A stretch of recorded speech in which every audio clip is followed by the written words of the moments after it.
that's okay. I think that's where we should start the conversation then, because if you watched it on Disney Plus, Disney Plus is the theatrical release and not the much better like director's cut release, which explains so much more and have so much more scenes, and it answers a lot of your questions. Well, a decent amount of your questions of like, why does this happen? That doesn't make sense because it's all was cut out from the film, and be like, if you watch the director's cut, you go, right, okay, that makes sense. But it's like 20 minutes of film is like what I would say. So it's like 20 minutes of like dialogue and other things. It's an extra 20 minutes. Yeah, so it's like that's quite a lot to cut out, to be honest. And it's like a lot of conversation can happen in 20 minutes. Heck, even if you was to put a timer about the space station blowing up, an extra 20 minutes is a long time. An extra 20 minutes is a Bug's Life. It's a long time. Oh, well, I mean, it's cool. I mean, hey, it would save the Bug's Life as well. Yeah, sure. That's not wrong, to be fair. That's good. 20 minutes is a Bug's Life. I do have to say, on the second watch, I was about to go, I already thought it was over long, but I got to say on the second watch, didn't actually feel so long. So, that wasn't like a point. I just went to say something bitchy and caught myself. Oh, we've got a new subscriber. Oh. If I had a party popper, I'd... How many is that now? Like 20? 22. 22? Whoa. That's 16 more than there are of us. Whoa. Yeah. Well, I was about meant to joke. There's dozens of us, dozens. But like, I know it's not even quite that. It's not even that yet. Yeah. Oh, where is this? Yeah, no, it's a dozen and most of another. Ron's obviously got all his mates. Nice. All two of them.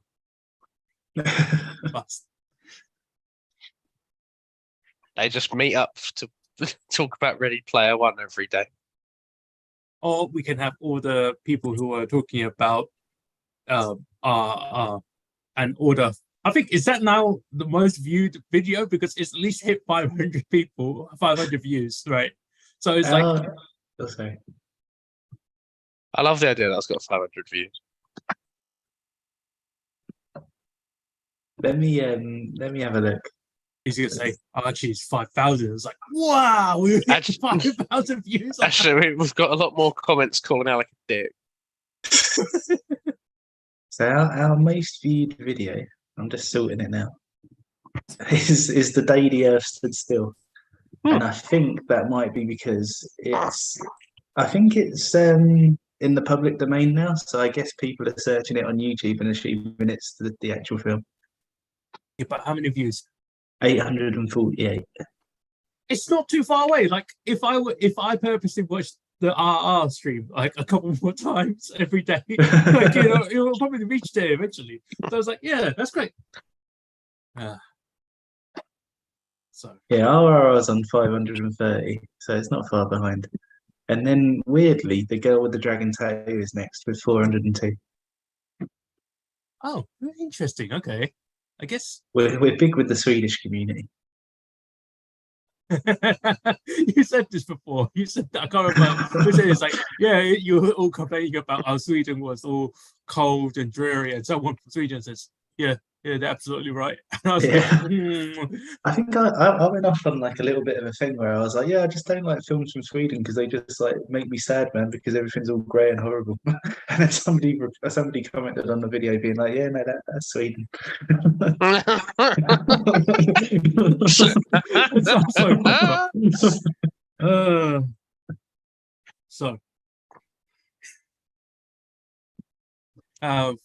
So how was the Dagenham game we were watching, Rob? Do you know what? It was awful, but it's nice to watch it. Like that's kind of my my approach to sport now, because being a West Ham and a Dagenham fan for so long, the result's not really important anymore. It's just nice to be a part of something, and that's enough for me. Okay, fair enough. I guess I'm not a footy fan, so I'm like, I have no real say in it. So, but like, if you enjoy yourself, that's it.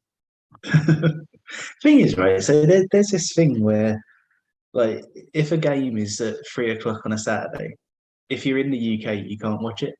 Like, it's some kind of like UEFA thing. And so I had to use a VPN to pretend that I was from America, so I could watch the 3 o'clock kickoff. And I managed to get it going at half time. And then literally within like as I was loading the stream, we gave away a penalty and they scored a penalty. And then as I was complaining about that happening, as I started watching, we gave away another penalty and conceded that penalty. But so you can't watch it unless you're in another country. That's It's got something to do with UK broadcasting rights. It's not even broadcasting rights. It's just a 3 o'clock kickoffs. Like you're not allowed to show them anywhere in the country. Yeah, it's some stupid British politics rule. I'm not I think it was entirely like sure. I think it's an old rule from like when Sky first became a thing and started broadcasting so many matches. Like I think they were like, oh, this is gonna discourage people from going to matches, so we need to put in a rule where you can't watch certain times. But to be honest, I mean, like, there's more people going to matches now than ever before. So I think it was maybe like a bit of a worry about nothing that's just stayed around for some reason. That sounds so. It just sounds odd, to be honest, right? Because like it feels like if the World Cup was in England, we couldn't watch a kickoff at 3 o'clock, even if it was the World Cup in England. I know you can the World Cup. It's just club matches for some reason. Oh, so they did it small scale. So they decided to fuck the little people. Okay, I guess that's Those poor That's midgets. It probably affects Rob more than it that's not affects what I me. meant. You know that's not what I meant. You bastard.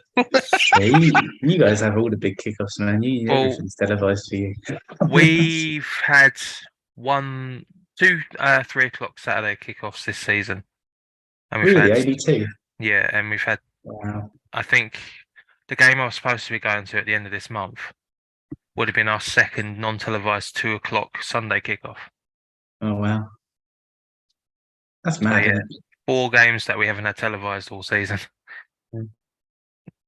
And considering we're not really the go-to club anymore, because we've like been shit for 10 years. Yeah, but everyone's always got to watch a Man United match, isn't there? It's the biggest club in the world still, but you know, Mm. it's still quite impressive that they still sort of keep the lure from like fans outside the country. Oh yeah, I mean, like you for like Manchester United, you got all the like sort of like, well, I would say like out of country players. You've got all of your Korean guys as well, and all of them. And it's like, yeah, you could see why you have so many fans pouring into watch Manchester United games. I guess that's a good point. But it's all mainly about that money. You know, Money. And I was like, yeah, okay, yeah. Do you know what's mad though? Is that this year, for a pre-season friendly, Man United are playing Wrexham in America. in San Diego as well. It's like, I mean, it's nice because like, well, it's nice and it's not because it's cool that a non-league. I mean, they will be a league team by then, but it's cool that a non-league team has got that much interest in America now. But at the same time, they've got so much money and so much interest that none of the rest of the league can compete with them. So I'm looking forward to them being gone. Well, to be fair, Notts County have done well enough to hang with them. Yeah, but they're a league team anyway, really, aren't they? Like they're just in the National League by a series of bad luck more than anything else. Series of bad ownership decisions. But yeah, I mean, you look at the wage bill for Wrexham compared to anyone else, and they should be going undefeated, to be honest.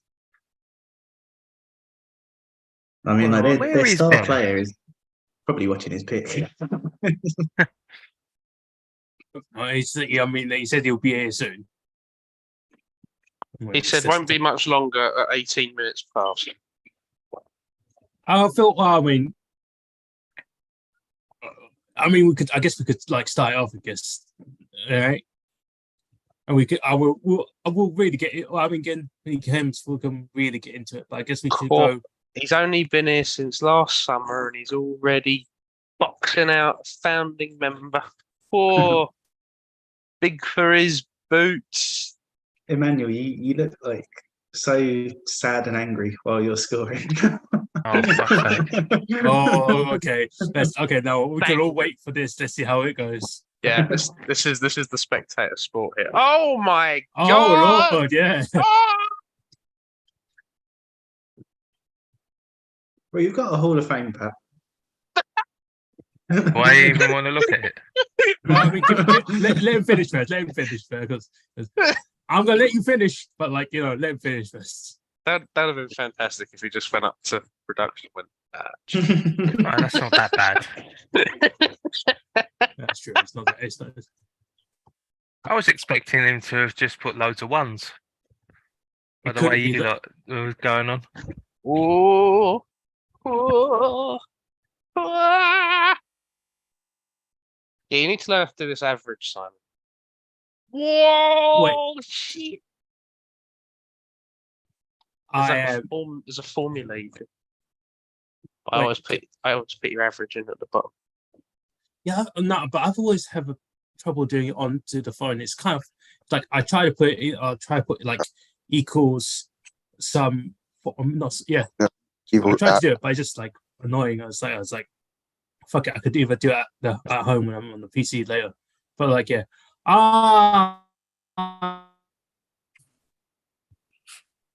Damn! You've made it lower than Alien, more than Alien. Sad business. It was. And It that, was was that- that's Jack. What I was going to say.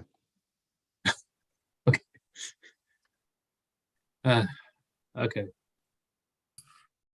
So now we've got our scores in. So What's the average? Because I can't actually see it. My phone is so slow. Your average is 6.8. Oh, so lower than Alien. To be honest, Alien. This be my opening statement. Though for me, Alien might have been more annoying to watch. At least the script was better written. Whoa, shit! Yeah, I do agree with that. okay. I also Okay. agree with that, but Yeah, shit. shit. Okay. But first, let's start how it should have started. Tap, why did you pick this film? Rob wanted to pick Alien. I wanted to pick Aliens. We decided to go back to back. Yeah. I do love this film.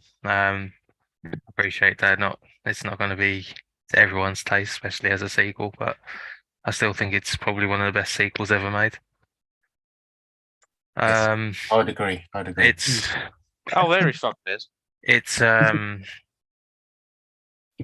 thing I quite like about it is tonally it's very different to Alien, which you don't tend to get a lot with like franchise movies.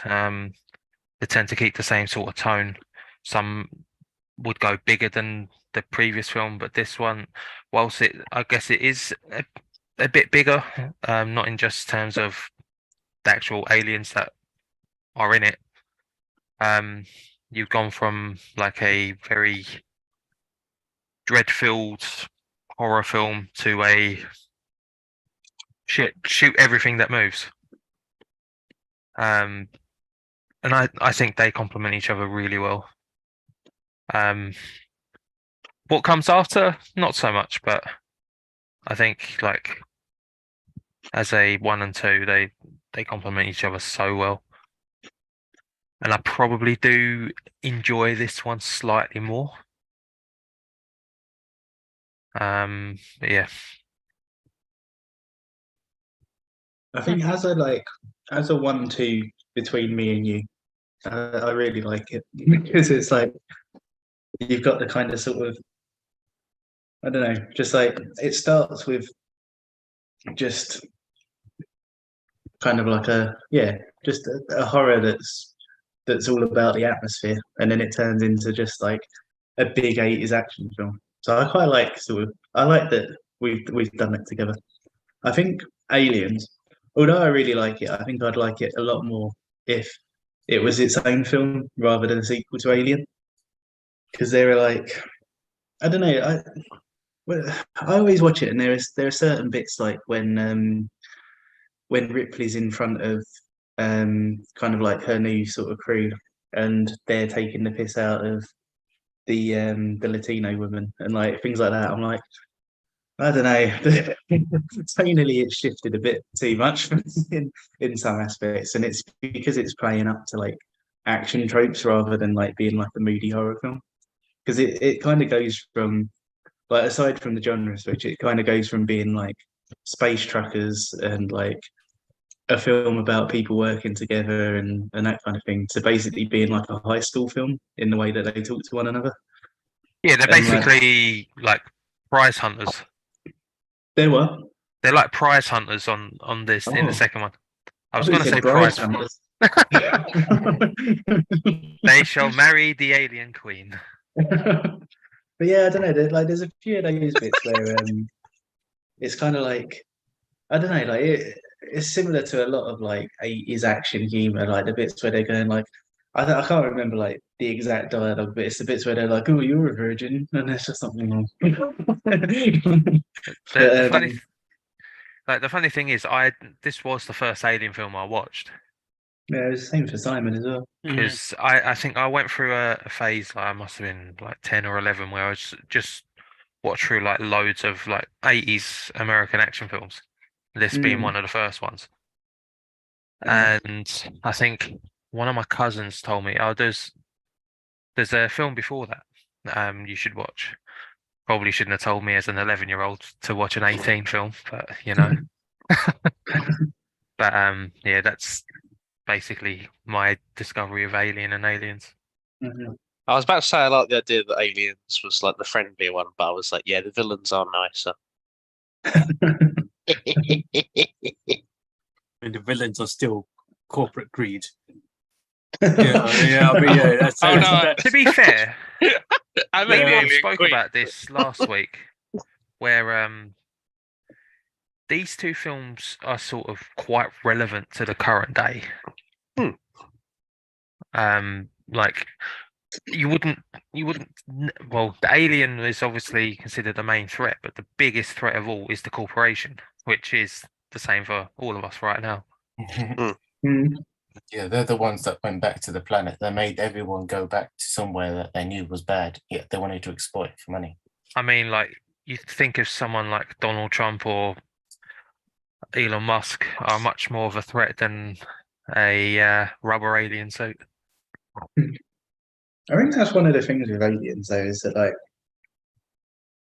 the first one, all of the kind of like the corporation being bad stuff, like it's all well, it's either the discussions that they're having amongst one another where they're kind of going like, well, they're basically saying like, we're only doing this for money, like we need to, like, we're working class people who need to be paid, like this is what we're concerned with, and then the whole thing with kind of like there being an android on the ship so that he can sort of like protect the corporation's interests and all that kind of stuff. It's all a bit more sort of it's building up to the horror because it's kind of like shit, man. Like how do you compete with something like that going on? And I think something with Aliens where I don't know, I'm not into it as much is that a lot of it's just kind of like delivered through dialogue straight up, like the bit where Ripley is sort of like coming round and she's being told about like what's going on and all that kind of stuff, and then the guy's like, "I'm from the corporation, but I'm not evil," and it's like, "No." I mean, like he was saying that was already like the problem, right? It's like, yeah, I'm not one of the bad guys. You sort of fucking are a bad guy. Yeah, they say that they are. Yeah. I would just like to say, this does remind me about like the bit that I said about in Dark Star when I thought one of the jokes fell flat, but like it because like I feel like it's something that does actually happen. Mm. like now, where it'd be like, oh, sorry, you had a radiation leak. We'd love to send you some shielding, but we've had budget cuts, so yeah, just keep doing what you're doing. Basically, don't worry about it. And it's kind of this as well, where it's just kind of like, oh yeah, we could profit massively off this. 157, yeah, fuck it. It's just But, like, but Oh, those, like- oh yeah, go on. no, it's like, I'll lay off 157, and by lay off I mean send to their deaths. Like, no problem, let's do it. Mm. But those corporate, like in that, especially in that like boardroom meeting with Ripley, right? They're already like That was so good. That was that so good. was they were so annoying because they were so like such big skeptics of it. Like they're like, so let me get this straight. You had the little bug alien thing, and it spits out acid blood, and they looked at her like, "Are you what sort of drugs were you on? What's this shit?" Next, you could tell me that there are people with energy swords that can use magic mind powers. Next, yeah, it's like they couldn't fathom the problems and like they were that were happening, and they were like, Jesus Christ, the people are dead. You don't care that these people are dead. You're just like, but we've lost so many profits from what you could have brought back from like that mining expedition. I'm like, which is also, I guess, is now a good time to talk to Ben about it. It's like, did you watch the director's cut a lot as well, Ben, or did you watch it like the Disney Plus, or did you watch this on Disney Plus? No, I have the original Blu-ray. Same. Okay, So I I'm watched the surprised special you even asked. well, no, it's mainly because there's so many because there is a lot more that was cut from the Disney Plus version, which is the fresh, from the movie release. Sorry, and like because the director's cut had like a whole nother scene about her actually getting demoted and all that stuff. There's a lot more like conversations that were to be had to give like the characterizations of like how evil the corporation was, and it gives a lot more effect of like why Ripley was so willing to save like Newt, because it reminded her of her daughter that we obviously didn't really know exists in the theatrical version because she was never fucking mentioned. And it's like, yeah, they could have, they should have just kept that scene in. That would have been so much easier. What was your question? I was just gonna say, just to jump off of Rob's point about the casual sort of xenophobic remarks when you said about the stuff that they cut out of like the Disney Plus one. I'm kind of surprised that they kept all the stuff about Vasquez being Latino, like and all those jokes. I'm surprised they kept that in. Yeah, I mean, there's not much film left if they cut everything. Yeah, that's a bit different, right? Or you The one even that just got me- It is a shame that they cut so much out because I think that's probably why I have it such a high esteem, because I do think this special edition is a superior film. But Disney didn't actually touch any of the cutting on it. No, yeah, you're That right. was all done by Fox. It was the theatrical version as it was when it came out Um, in cinemas. Yeah, so I actually watched the theatrical version because I couldn't remember what version I'd watched before. So like I put in the disc and it come up and I was like, what one have I watched before? Let me go on Reddit, see what one everyone watches. So I was like, I'll watch that, and I was like, there's a lot of stuff that should be here that's not here. And then obviously read again, and it was like, yeah, they sort of recommend watching a theatrical version for sort of like if it's your first time watching it. So I suppose it wasn't really beneficial to me, but like the director's cut is by far the better version. Yeah, Sorry. I just want to say as a final sort of thing. I do just like the idea that like when you're making a film in the 80s, you go, what's going to be sticking around in like 100 years to come? And it's like, yeah, tobacco and taking the piss out of where people come from. And it's like, guessed wrong. Guessed wrong very heavily. There won't be army captains who wake up from like a little like ice style thing and just instantly just go, a cigar. Like that's Yeah, not happening anymore. That was hilarious, though. Come on. Which is a shame. I really laughed at that scene every time. But sorry, Ben, I talked over. And so all I was going to say is that I think it's one of those things. If you liked Alien enough and you liked Aliens too, you'd be like, if I want more of this and I think it could be improved, then watch the special edition. Like probably like what someone said, like maybe Alec might enjoy it a little bit more because some things are kind of like just like touched on a bit more and things like that, and how little details about, like you mentioned about the backstory about Ripley's daughter. I completely forgot that wasn't mentioned in the original. And I also wanted to clarify, do they show Newt's parents and brother in the theatre? No, No, that's no. special edition as well. So That's another thing. the theatrical cut, basically, do you remember like in the version you watched where they had the alien sort of attack or the facehuggers attack? None of that is in it. The first you see a Newt is when Ripley lands on the planet. Oh, when they find her in their little Yeah, it's They nearly shoot her. Yeah, that's it's like 20 how- minutes. basement. 20 minutes of it that's cut out. Interesting. Yeah, I think the arguments why they did what they did, I was like, yeah, I get you want to show Newt as this vulnerable little poor girl that's like, you have no idea who she is, and then you're like, what is she? And then you find out as the film progresses who she was. I think there's a merit to that, but at the same time, it kind of like it amplifies the threat even more that she, when you see her and her family in the theatrical, the special edition, and you see how far she's changed. She was this normal girl, and then she gets completely demoralized and completely transformed by her horrible experience of being alone for months on fending for herself.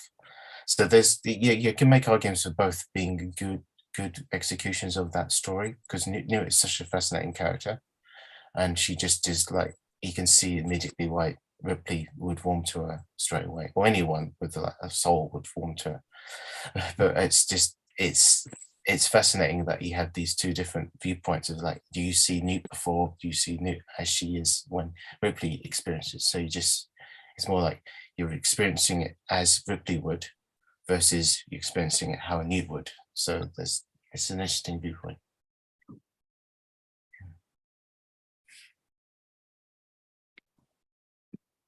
Yeah. Anyway, circling back, I feel like I interrupted Simon also. So Simon, you had a little thread you were going on. No, I was just. Oh Christ! I was just talking about corporations bad. Yeah, essentially, and like mainly because the director's cut was good because of all the details that he cut out and says, yeah, I mean, we need to shorten it down so we can make it have shorter runtime so more people can watch it in the cinema. That's from what I remember reading about it. It's like, I need to shorten this movie so I can make more people watch it. But because I remember like people talking about it like a lot beforehand, without like the introduction of Ripley's daughter, everyone was like in the cinema going, why do you care about this little girl? What does she mean to you? Just leave her in the spaceship. And it was like, yeah, that seems that no one would say that if you had that like introduction to her daughter's character, to the daughter character. It's like, it's so much stuff in it, and it added so much more, because without it, it makes my 8.5 a story. It made it an 8.5 a story where it could have been a 9.5 a story. That's how much of the difference it could have made. I could have added a whole point more for story. If you told us to watch the director's cut of Aliens, I would have made my story score higher. That's how important it was. Absolutely. What? I was gonna say, like, I kind of don't. I obviously haven't seen the director's cut, so I don't know how it's handled. So, like, just take that into account for what I'm about to say. But like, I feel like it kind of still works without knowing that Ripley had a daughter, because I had no idea, and like, yeah, her sort of seeing Newt, and also I don't know if this is informed by how like she treats Jones as well, but like, I feel like you would have that kind of instinct as well, and it's just kind of like she obviously it's not like a biology thing, but it's like a yeah, I don't know, it's just like a human thing. Like, you know, you see a kid and yeah, you're gonna feel responsible for it. Ripley more so than possibly anyone else. And like, yeah, I feel like having the knowledge that she had a kid who she's now lost, like I guess that kind of I guess that sort of informs things, but like I feel like you don't need it. I feel like it still works without it, and like it's kind of stronger, I guess, like not knowing about it, because it kind of puts a like I'm gonna just fucking mess that up, ideologically opposite to like the company where it's like, this isn't my kid. I'm gonna try and protect this kid. I'm gonna try and save this kid. Whereas the corporation are like, we've got all these people and we're willing to send them to their deaths in droves and everything. Like, I think it kind of works better without having personal connection.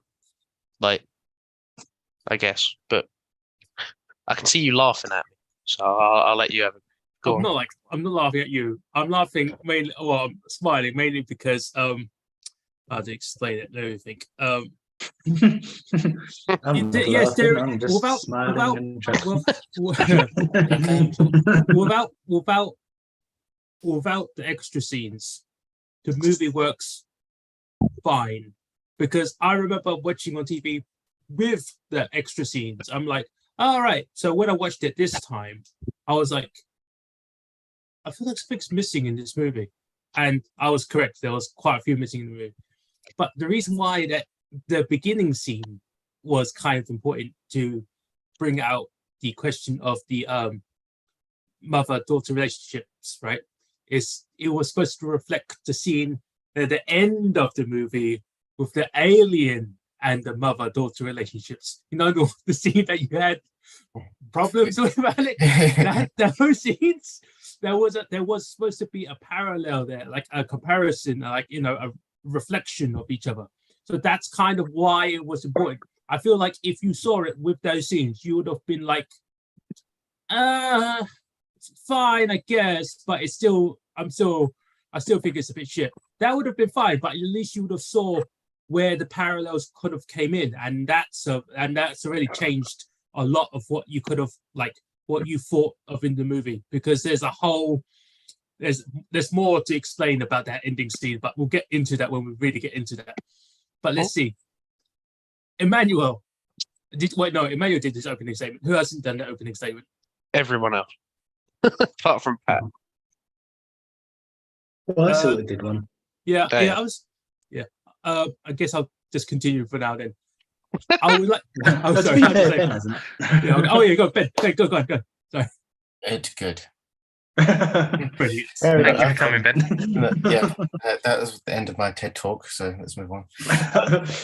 It was I think for me, like Pat, I have this wonderful connection with this film, just because I think it is one of my favorite sequels of all time.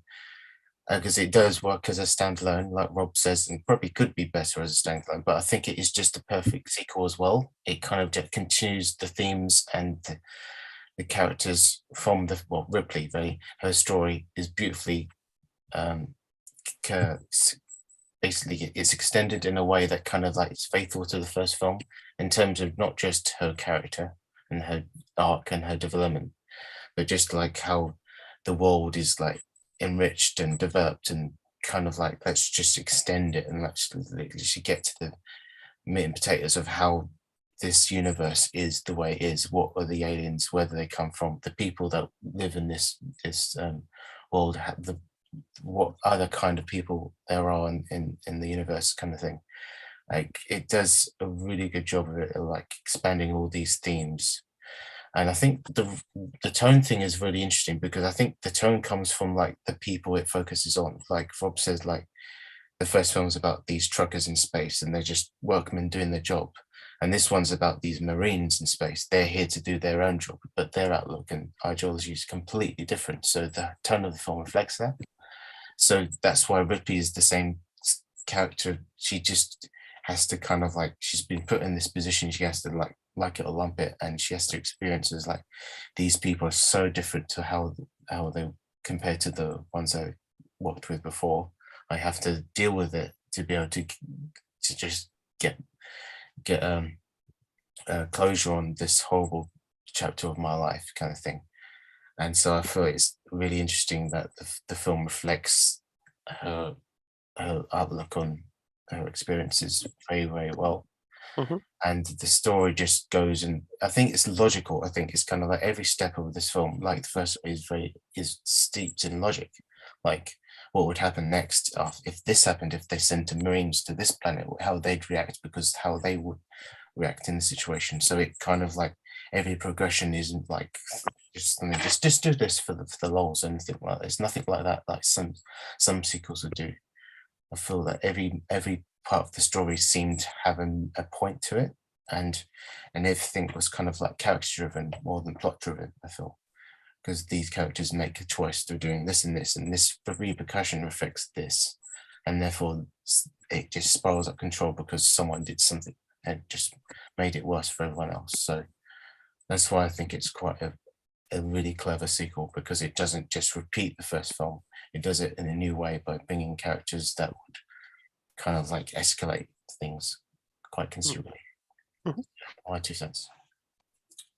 I would just like to build on that if I can, because like I think I think like it's very easy to sort of like compare this with Terminator, where you have like the first two, and how like kind of the genre changes. Because like obviously like the first one, again, like the first one's sort of the horror, and the second one sort of the action, and like it's kind of in line with how the main character is thinking about what's happened to him and processing it. And like so like yeah, obviously you have like the first film is about like the trauma of it, and then the start of what kicks the second one off is sort of like, I need to deal with this, and it's not going away unless I go and like just fucking kill it myself. And it's like, yeah, that's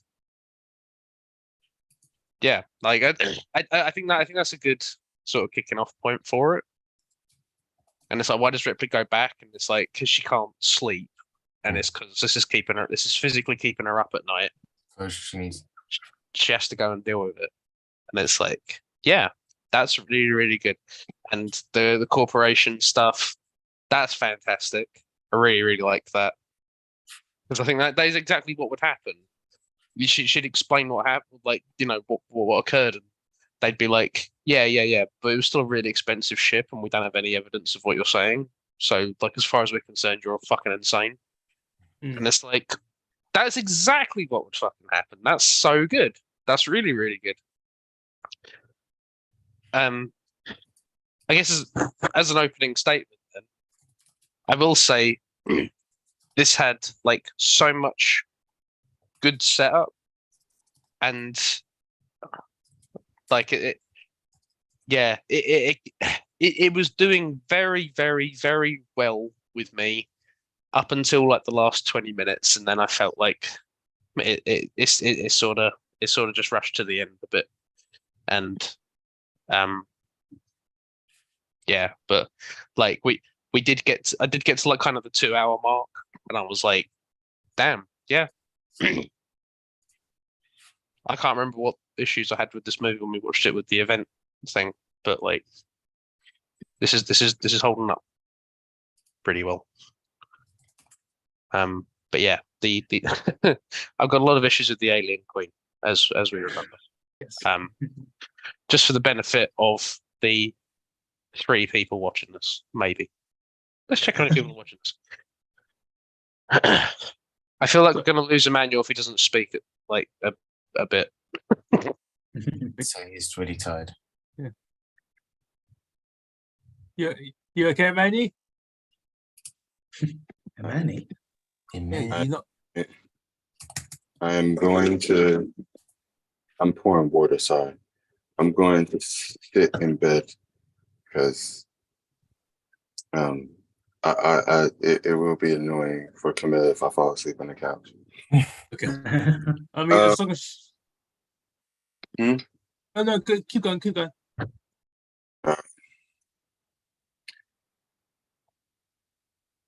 I found it annoying how the script in this one, it wasn't, I mean, there was only one huge, like, big plot point where it was kind of lazily done, or just lazily done. But there were little moments where I was just like, why are you saying that? Actually, I forgot. At first, I wasn't going to make this comment because when you mentioned about the director's cut, I don't know how much got cut out. But there's moments in the film where it feels like they kind of took little scripting shortcuts to advance the plot or make something happen in the plot rather than have it where it's an integral part of the world. Oh, the aliens have acid blood. That's why they're not just shooting at them. I'm not criticizing that, by the way. But in this, there were small points throughout it that was just like, you shoehorn this in that doesn't feel quite natural or feels kind of forced to push your kind of narrative and your story forward.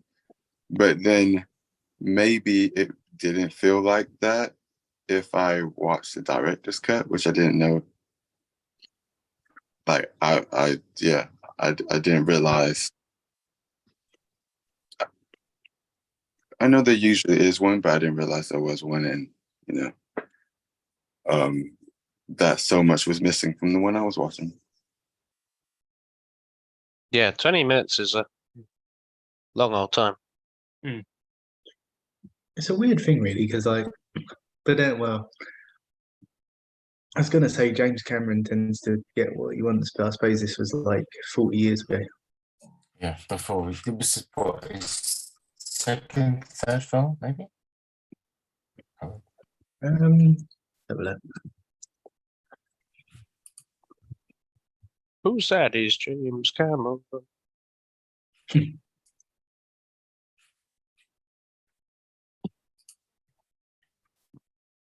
Yeah, it's only his third film.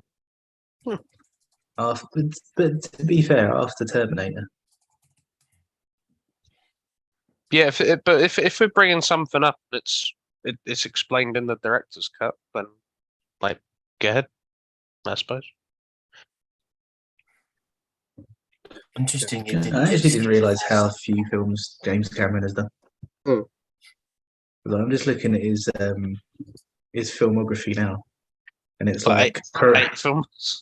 yeah, it's like Piranha 2, Terminator, Aliens, The Abyss, Terminator, True Lies, Titanic, Avatar. Yeah, but like the last few was like that's what made him all that money, and it's like, oh, I'll just go retire now. It's fine. Yeah, because I was looking at like our common directors and that, and I was just like, we must have had a James Cameron before this, and I was like, no, it's the first one. Mm. Yeah, He's- amazing, he's- really. First He's one actually- for now. No, Yeah, Pat's gonna pick every single one. Yeah. And I won't remember a single moment from Avatar. No, I'm Which obviously Avatar gonna did pick you see? Titanic now. Come on now. Yeah, Pat ain't gonna pick that one. That's the only one he's not gonna do. Wait, who did Alien 3? David Fincher. Fincher. Oh, okay. Well, By the way, while we're David- here, fuck off, Alien 3. Why did you make this feel like such a waste of fucking time? I was about to Sorry. say because there was the scene because I was watching like the beginning of Alien 3 a couple of days ago. I was like, oh yeah, they really fucked it, didn't they? Because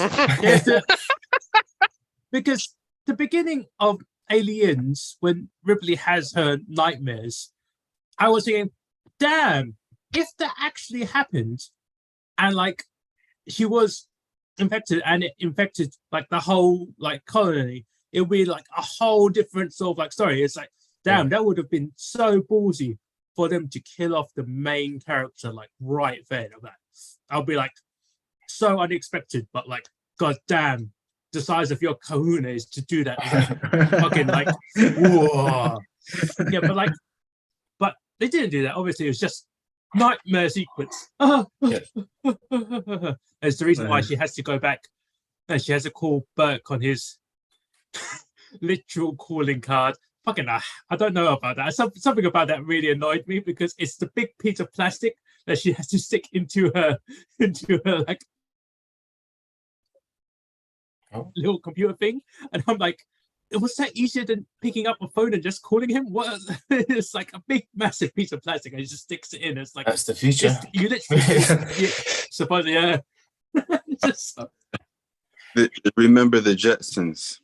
Oh, Oh, yeah, okay. it's basically that sort of weird vision of the future from the 80s point of view. Yeah, it's one thing I noticed. Like when I'm trying to watch it, because it's such a film of its time and thought of its time. I try to keep in mind like how they would have thought and what kind of things they would have also thought of the future. Like it's very much I guess everything's got a mechanical element to it, and it very much feels unlike Star Trek or something, which really was going out there. It just felt like, oh, we're just maybe 10 or 20 years in the future. It didn't really feel that far in the future because of how kind of the physical element to everything. I mean, even the fact that how I was talking to Camilla about this, in the first film, they didn't have, they weren't recording any video. And I was like, yeah, but whether that was a kind of thought of, oh, that's not something we really envision in the future, or whether it was just too expensive and it wasn't practical to do on set. Either way, portable ways to record video, which wasn't the huge kind of, Jesus. Yes, sorry. that's all right.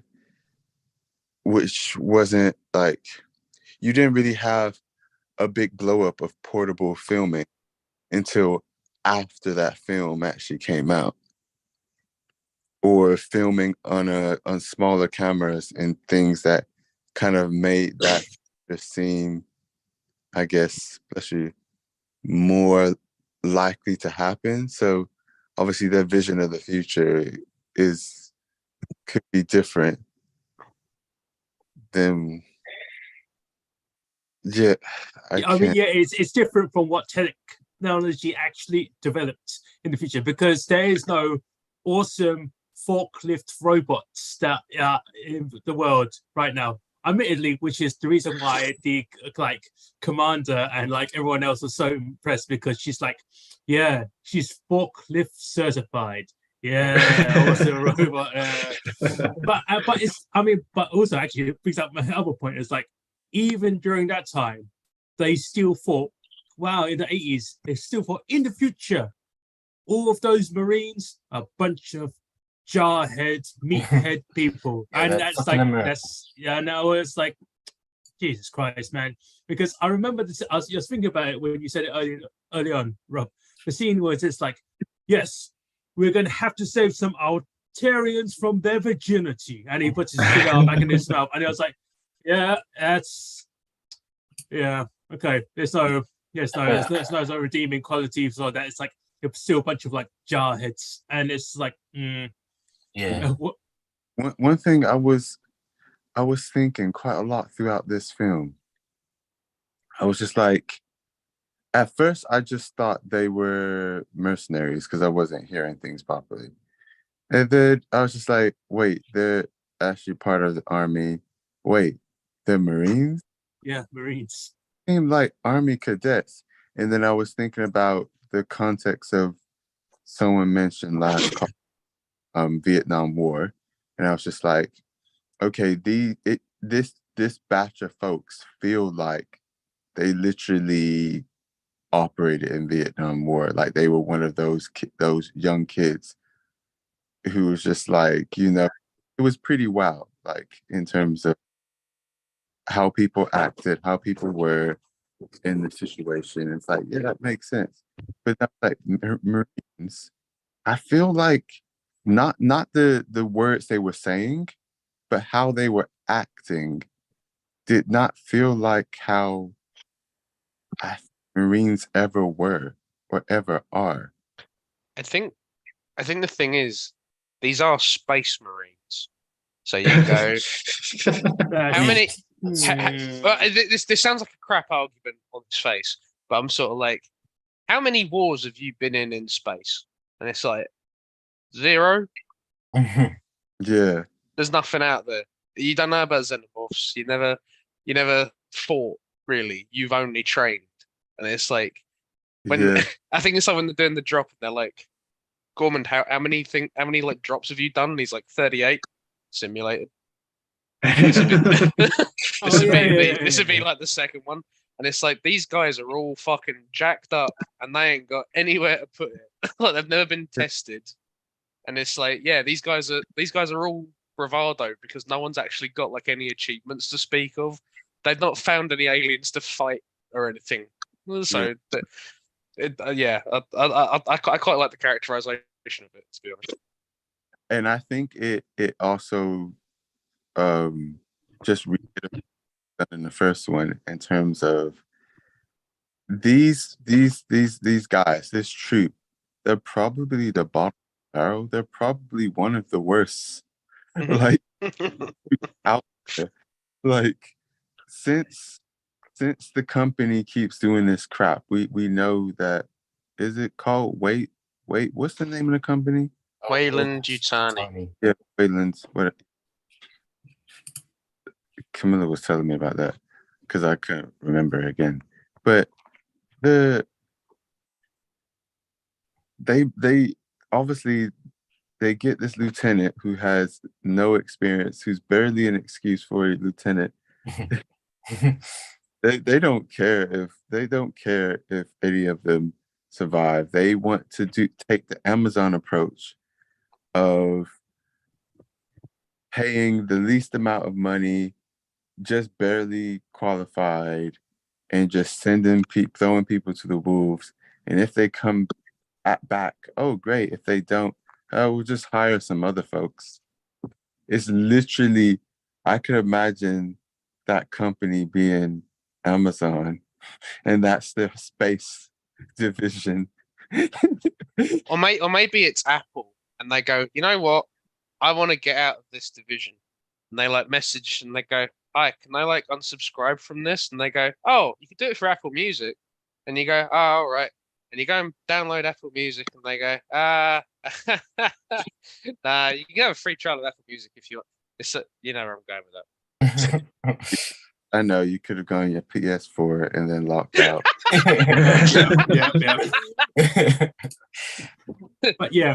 But it makes it worse because, but the movie makes it worse because Burke, the like corporate guy who's trying to be like, yeah, I'm not so bad, right? He is the guy who fucking sends the people colony, that whole like 100 families, or I think is how they described it. He's the one that sent them to the fucking planet and says, nah, don't worry about it. It was what did he say? It was a bad call. That's it. He said it was just a bad call. And it's like, you motherfucker. He really is a Burke, you could say. You remorseless Burke. And he did it like, even when, I think she also made the point that even when they noticed stuff on the planet, he basically was not letting them come back. He wanted them to stay on the planet. You're right. Yeah. Yeah.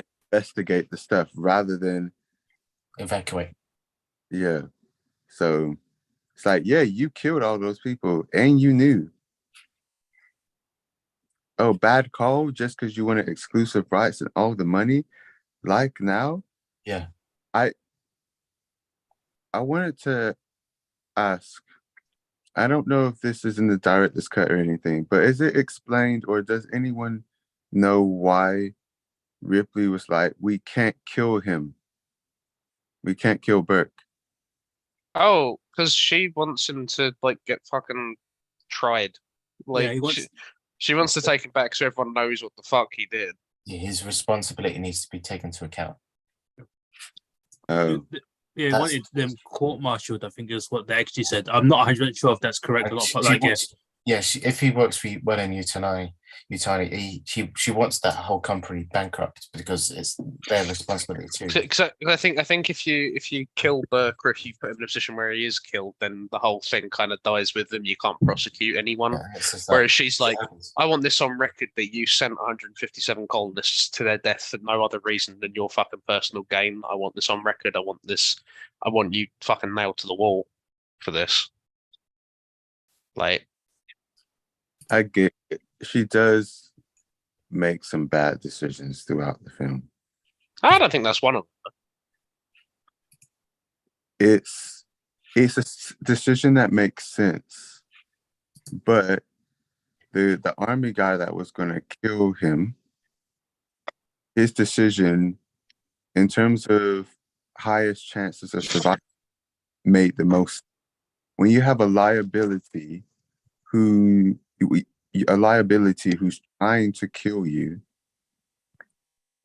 and you're short on people and you're in a fight or flight survival situation where you don't even know if you'll make it out with the people you've got, the kind of most logical kind of military decision would be to get rid of the liability. Mhm. I get where she was thinking from, but it's also a thing of, yes, you want to prosecute this guy, and I would love him to be prosecuted as well as the company, because of course, like you said, that they then get charged for that, and it all comes out in the public in that way. But if you leave him alive, neither you or this young girl might make it back. And Well- that almost happened. Yeah, I was about to say, yeah. What's it? I guess like when the plan is like they get back to the ship and then they like fucking like I don't know, tie him up or something, and they're like, right, you get frozen first, and then we're all going to go and check these That these would've- chambers. Oh, they should have at least knocked him out. Hmm. I was expecting the army guy to at least knock him out. It's like, oh no, you watch him. I'm not expecting her to make the best kind of military decisions. I guess the thing is, if you knock him out or you bind him or something, then he's someone you got to carry. Mm, Responsible So for- you kind of want to keep him somewhat mobile because, like, you know, he can't really go anywhere. You might as well make sure he's still like mobile. He's not going to attack you because he's a little corporate weasel. So, like, You say that, yeah, then he does that fucking crap. yeah, Well- that's true. Even be surprised if he's the type of corporate weasel that's just like, ooh, a grenade, and just leaves it and then runs away. Just leaves you to die. I'm just like, I wouldn't be surprised. But again, I get it. It's just that in this kind of situation, and yes, the end, we already know about the ends. That made no fucking sense. We'll get to it when we get to it. It's like piece it by makes piece, piece by piece. it makes perfect sense. Ripley's playing on easy mode and she's got super strength cheat code on. So that Talking about, cancels out the vacuum of space. I wasn't even because in the last film they did some weird things about vacuum in space. I'm just chalking it up to them either just taking artistic license to the max or them not understanding what that really meant. But I was even I don't know enough about the time. or what they thought at the time, or what they thought they could get away with, whatever. Actually, we'll get into it, like you said. I think we need to get into the scenes that were missing first, because there was a conversation that someone, I think it was you again, Alex. Sorry, that you're saying It's how was- always me. how was Ripley so easily able to get to the Queen? There was like no like resistance, right? It's what you said. The reason why is because I say all, pretty much most of the other aliens were already dead through two scenarios. The one scenario, the main scenario being the auto tyrant machine guns that killed most of them off already. Because there was a scene in the because I very vividly remember this particular scene with the like 500 bullets slowly counting down with the two machine guns that were like in the like on the perimeter in the hallway when all the aliens were trying to rush in. Okay. They all get shot, and they all pretty much like at least half of them like die because it's a 500 clip magazine of guns just shooting at them like constantly, and like pretty much all of them die because there's only about technically 100 aliens around because there's only like 100 colonists, right? So you only get like one alien per egg per colonist, you know? Well, this is kind of where I was drawing my issue because there were 157 colonists who went and investigated the ship. And it's like, yeah, you're not going to get all of them, but like there's still a fair proportion. But then they go back to the colony and there's 60 to 70 families. So I'm like, because I was like, when they go in, it's absolutely fucking swarming. They're pretty much swarming pretty much throughout. And then by the time she's got to go somewhere to get to the eggs, there are 3, possibly 4. So if there's a scene with like turrets where they kill off like about 70 of them, I'm like, okay, that kind of accounts for why there's like fucking 4 aliens left. Yeah, because like there were like we see in earlier scenes, some of them get shot by like Hicks and everyone else. Like you see some of the aliens die already. Then the machine gun turrets took out like a good like 70% of them, and it was like, okay, they keep because they're only bugs. They're only like really stupid creatures. Just keep coming through, and they keep getting shot. And it's like, yeah, but that scene was very important as well because that helped build the more, I say, horror aspects of the. Wait, is it? Would you say horror? Well, no. The whole point is that I think it's thriller aspect. yeah, okay. Yeah, but ask John. Yeah. I've not seen it. But the point is that the whole point is that you're watching the gun slowly count down because it's running out of bullets. You know there's only 500 bullets because you took it from the like airship that crashed, and you know where you have was it Hicks who goes, "It's game over, man, game over." I think that's like I think that's Hudson. Is that Hudson? Okay, but like.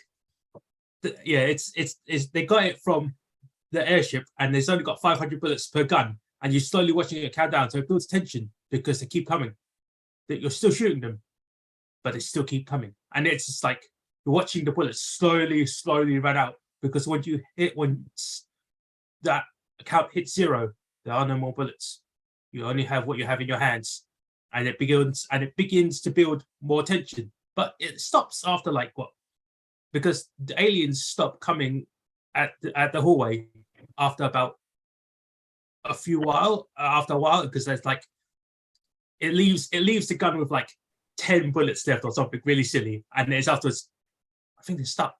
I think they've gone because like they run away or they regroup, and it's like, yeah, we beat them, yeah, we kicked their asses, and it's like, and it was like they were celebrating about it, because like even Hudson says something. What does he say? He says, because I can't remember, I haven't watched it for a long time as well. Maybe they just reorganized or something like that, and it's just like there's a whole scene about it for why they have so many dead aliens that you don't see into the later parts of like the scene. It also is another scene behind that where Hudson and Varys are talking, is like, yeah, it's kind of like a hive of ants. And like Varys is like, ants don't have hives. You're thinking you're thinking bees. I was like, oh right, yeah. And like that's another conversation.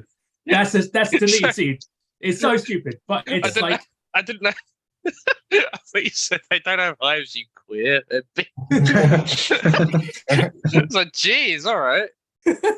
No, sorry, no, that's not what I said. But like, yeah, there's that. But that also brings up to the other scene about it, where near the end scene, where it's about the hive, the queen, and the telepathy. Okay, this is a bit of like a tangent of it, but it's mainly. Ben, you've watched the director's cut, but did you know that aliens have telepathy? Well, not the way you say it, not like, I don't know, in terms of like control. It's like you said, it was a hive mind. Like the queen can sort of sense what her drones are doing and what they're acting and where they are. Okay. I would just like to say, I don't know if you saw the chat yesterday, Yeah. but I watched it yesterday and I was like, because I had the initial, obviously I had the initial thing where I was like, why does she let Ripley just walk around doing what the fuck she wants? And why does she like ward the aliens off? And I was, when I watched it again, I was sort of like, oh, right, I thought Ripley burned an egg. And then she was like, I'll do this one. And then the alien queen's like, don't do that. And then like the other two aliens come in and they go, and she's like, nah, it's all right. It's all right. It's fine. And then Ripley just goes, fuck yeah. And I was like, what's happening? Why? Watching it again, I was like, oh, she fires it into the into like open air. Yeah, it's a And she's like, and I will now do the egg if you don't. And she's like, oh, and then she communicates to the aliens. She means fucking business, fuck off. And that's when the aliens back off. And I'm like, yeah. okay. I was like, cool. We've got communication there. I understand there's a thought process going on now. We're fine. Then ruined by Ripley walks backwards and she's like, and then the alien queen, who's trying to get a sneak attack, communicates to one of the eggs to hatch in front of one of the eggs in front of her to hatch. And I'm like, there are like 4 or 5 rows behind her at this point where you could have done that and you could have hatched and you could have blindsided her. You instead chose one directly in her fucking eye line. And I'm like, to be fair, the alien queen is an alien queen. She doesn't necessarily understand that Ripley knows what the eggs do. But I was like, it's still a little bit. But yeah, I saw what you, the point is, I saw what you meant about the hive mind thing. There's like there is like a clear communication thing happening. I still question her method of sneak attacks because you could let her go and then have a xenomorph like just drop from the ceiling like that. But like, so I do question her tactics of sneak attacks. But the initial criticism that I had, I realized was inaccurate. It's now very accurate. So as you know that because it's hive mind it is telepathy. The reason why I say it's telepathy was because I remember playing the Alien game. You get your objectives from the Queen Alien through telepathy, and it's like, oh right, yeah, that's how that works. Yeah, I forgot about that completely. But yeah, it is again hive mind telepathy, and it's like because of how it operates is the reason why she told the other 2 aliens to go away and the eggs open. Admittedly, she could have chose a better egg, but it's like not convenient, I guess. So she goes, oh, did you try to open that egg in front of me? All right, everyone burns now. And me off. That What- pissed- I wanted her to run. She saved the girl. She actually managed to save the girl. But then she let anger and rage take over. And it's just like, "Ah, ah." It's like, are you an idiot? You're using your ammo that you need to leave. You're still gonna have to fight aliens. To be Yeah, fair, she can't go back the way she came. Something exploded, so she does have to press on. So like, she doesn't need to use the ammo to be completely fair. But carry on, sorry. Oh yeah, I think it was that really big red pipe that she nearly hit her head on in like the film, and I was like, oh yeah, that thing exploded, and she couldn't really. She had to find her way back because she left little like glow sticks on the floor, and that's how she found her way back. But that was only because, that's only because she knew to leave glow sticks on the floor. If she didn't leave the glow sticks, she would have been completely fucked. oh yeah, definitely. Yeah. The problem was that like after she started walking backwards, like there's the point where like even before the point where the kids Newt's just like, let's go. Like before that point, that whole I'm gonna stand here and just keep shooting. It's like you can do that while moving. Just freaking move. Why are you standing still? Like even the kids talking some sense. Just leave. And she runs out of ammo even quicker than she would have. Like, don't get me wrong, she still would have run out of ammo eventually. But it's just like you have better chances of survival by leaving. You can do that while going. You can go backwards. You do what you need to do, but move. Why are you standing still? Like you've been through this before. This is not new for you. Why are you doing some rookie errors? Okay, actually, that's quite true. Yeah, she could have at least not threw all of her grenades on her satchel. She could have like did it one by one, right? And she could have like conserved ammo a bit while she was In waiting. her defense, though, Mm. she only dealt with one alien before. Now she's dealing with a lot more. That's true, because like, I mean, she still had to do her Rambo scene where she's like gear. Well, no, admittedly, it that was is in a way. that's the scene with Rambo was like gearing up all the equipment, all the guns, and using grenades. So I was, yeah, okay. Now she just needed the fucking bandana, and we're like, yeah, I'm ready. And the other was like, yeah, but it's like, It's like, God, man, what is it? oh, Um, sorry. Before you come in, I was gonna say it's an example, another example of her character making, I guess, an emotional decision at the time.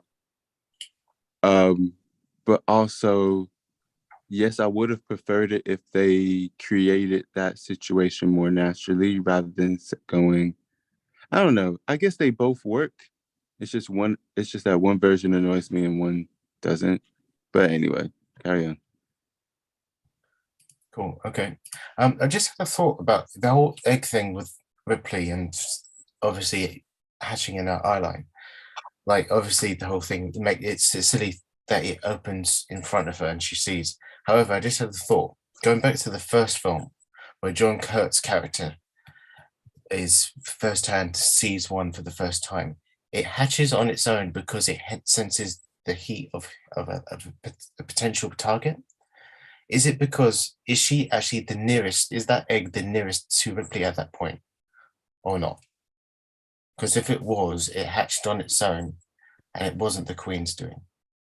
If it wasn't, then that was a mistake of it being hatching the island, and it's the Queen telling it to hatch.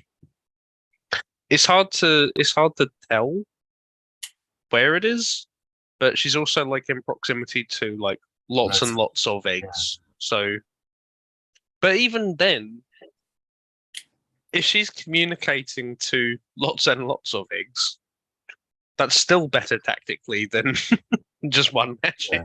Yeah, because in theory, if she was like a meter away from it, it would open up and then it would be ready for a facehugger. But it's just one of those things. It's just it's one of those things like if there were so many, surely they'd all open up when they sense a victim in the Wouldn't vicinity. that have been so cool? Yeah. She like goes to back out, and then like about 30 eggs all open, and she's like, "Oh motherfucker!" I'm But surprised like, they didn't do that in the sequels. it's just one opens, and Ripley like kind of sees it and goes, Balls. "Cunt."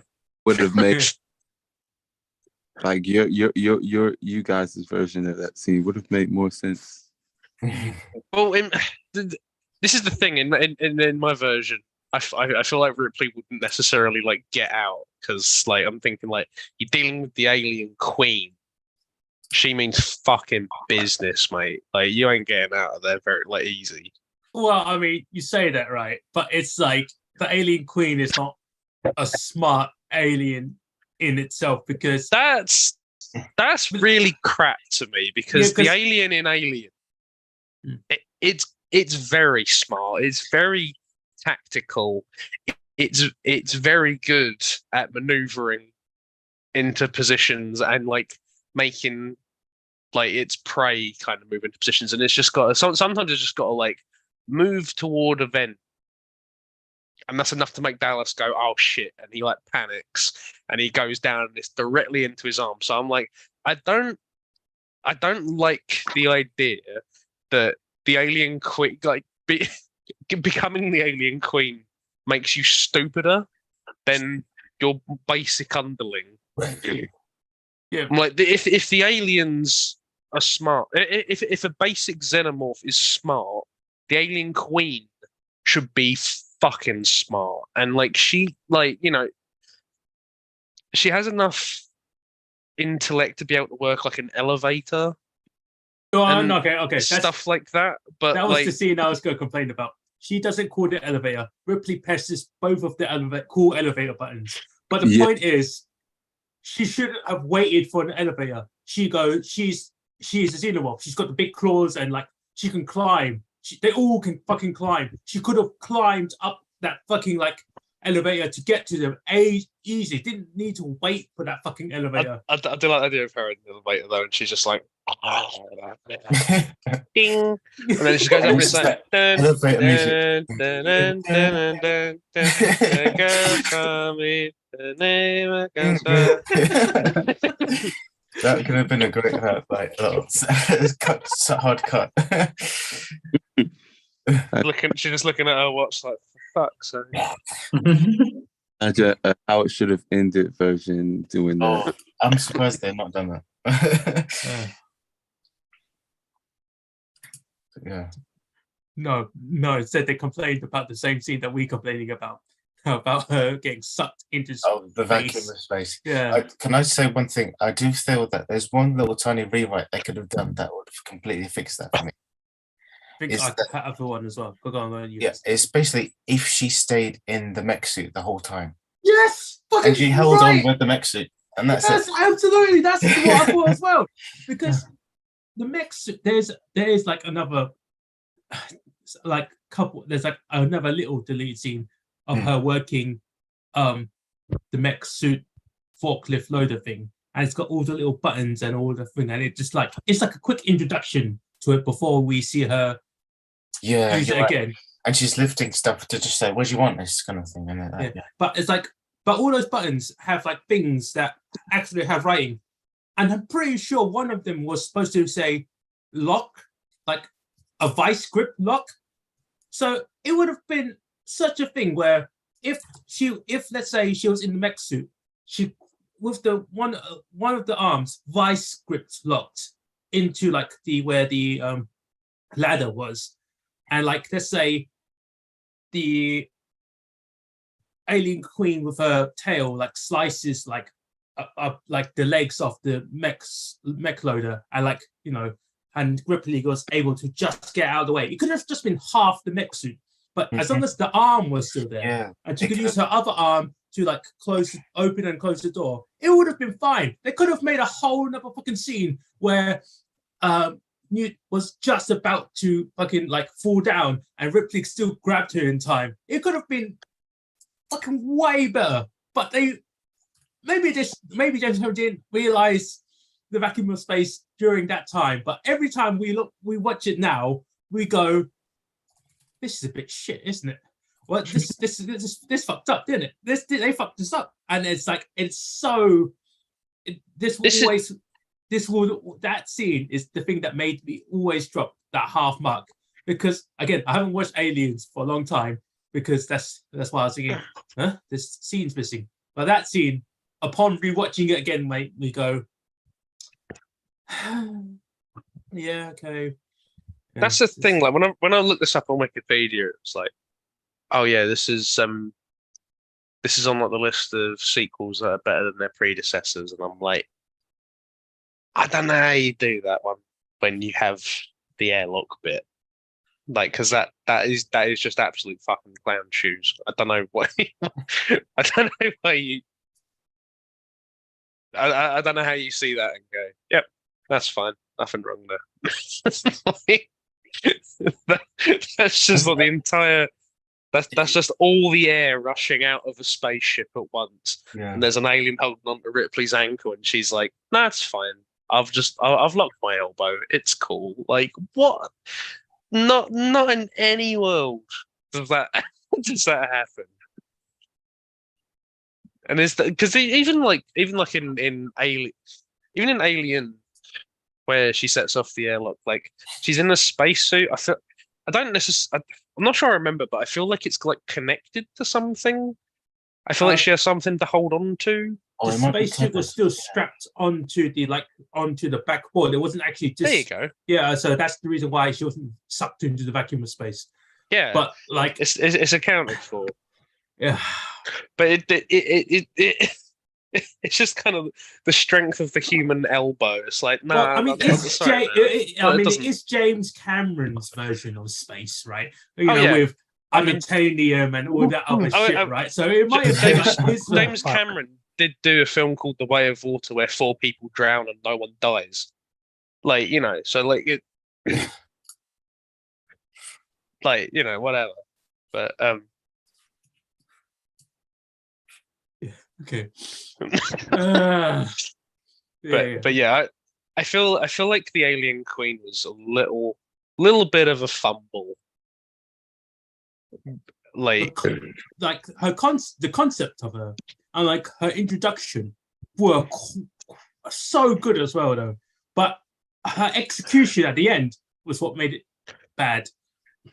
This is how bad it was, though, because like when we're doing like the fight and Ripley's in the little mech thing, and like the Alien Queen has already like ripped Bishop apart, and she's like trying to catch Newt, and I'm like, I realize you're a big thing trying to chase a little thing that's hiding in like little vents and stuff, but like, god damn, you're having a lot of fucking trouble.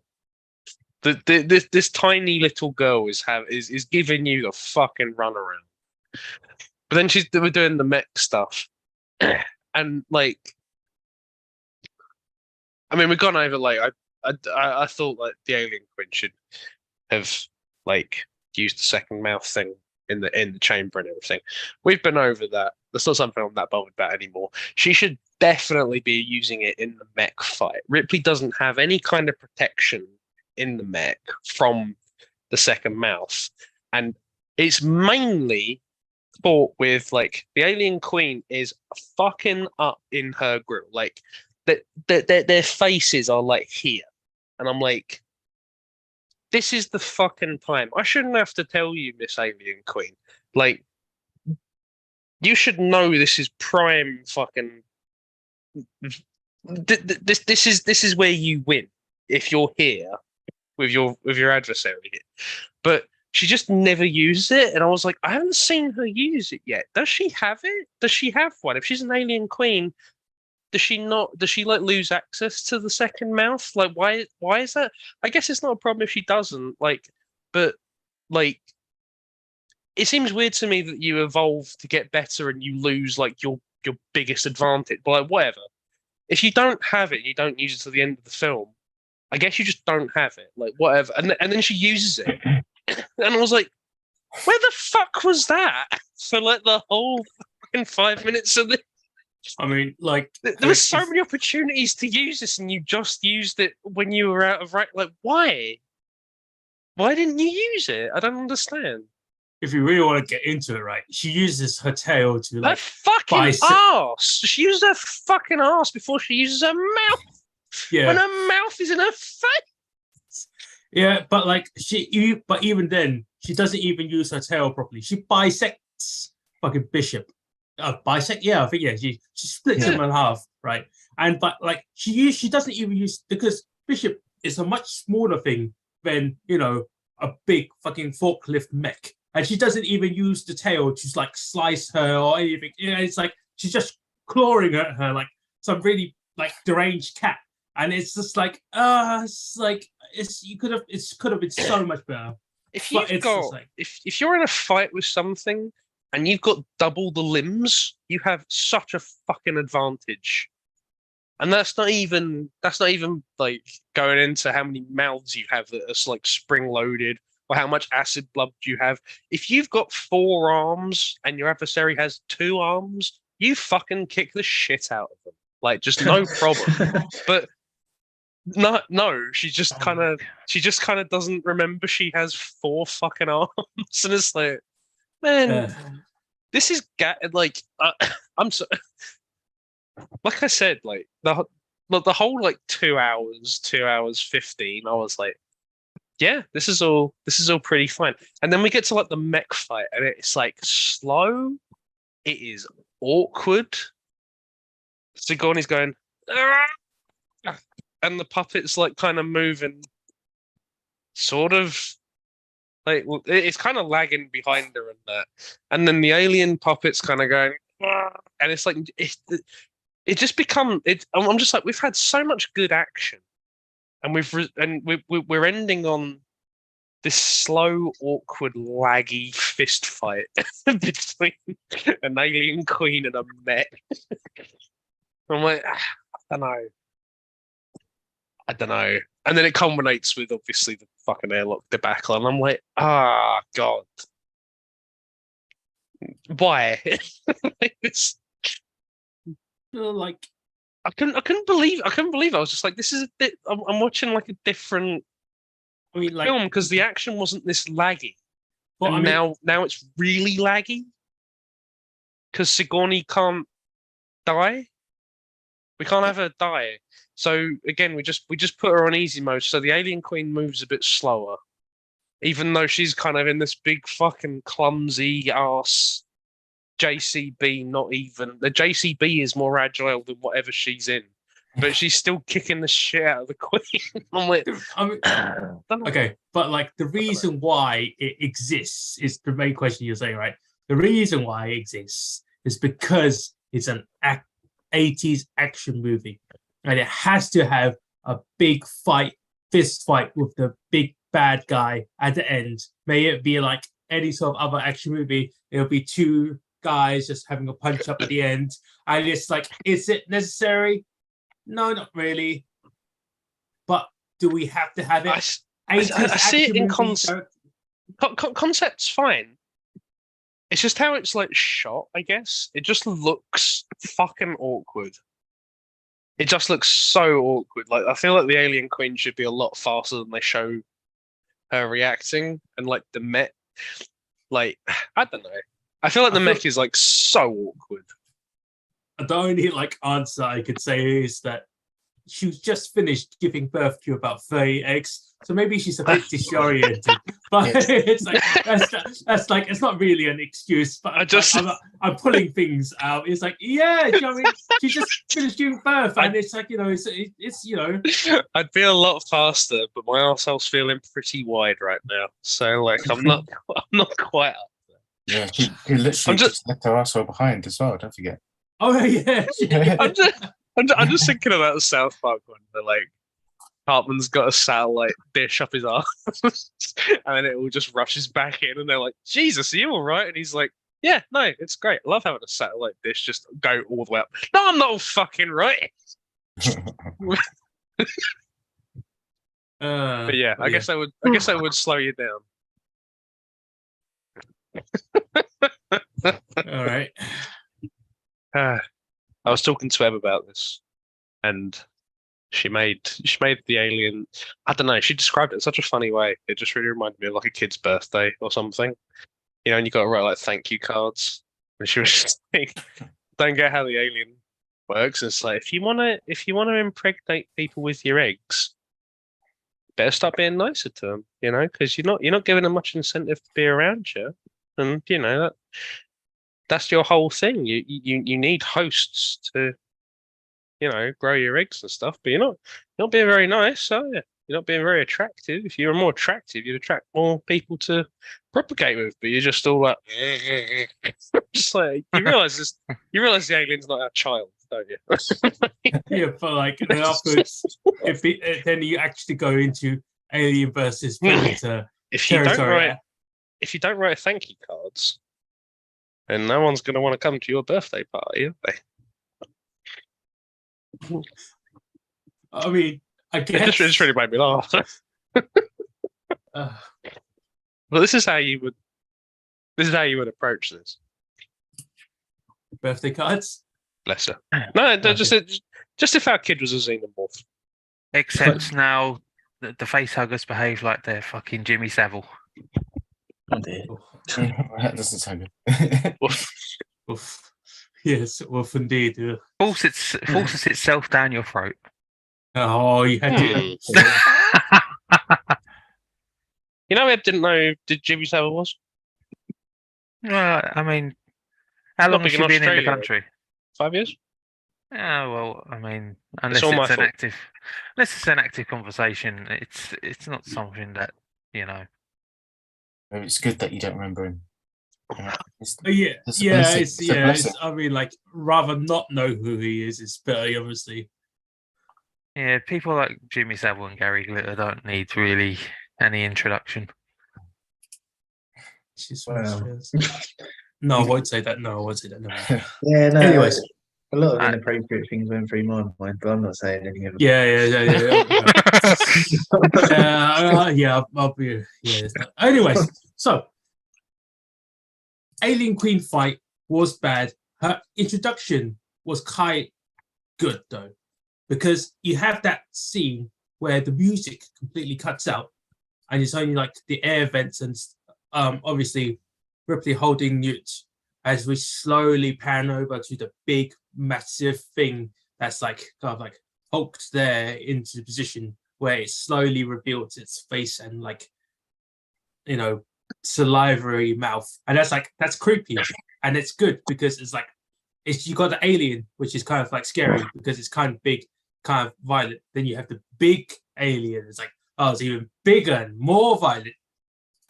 Her introduction was perfect. I think that scene is definitely like,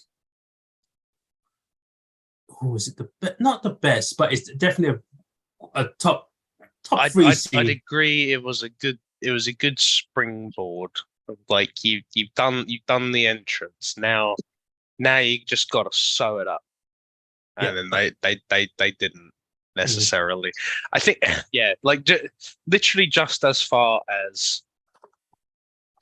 Oh my god! It'd have been so much cooler, right? If Ripley did just back out and nothing happened, and Ripley just let her guard down, just like not a lot, but like just like a little bit. They were like, okay, and the Alien Queen's like, and then like she's down to like her last couple of units, but she's gonna make use of them, and she's like directing them and stuff.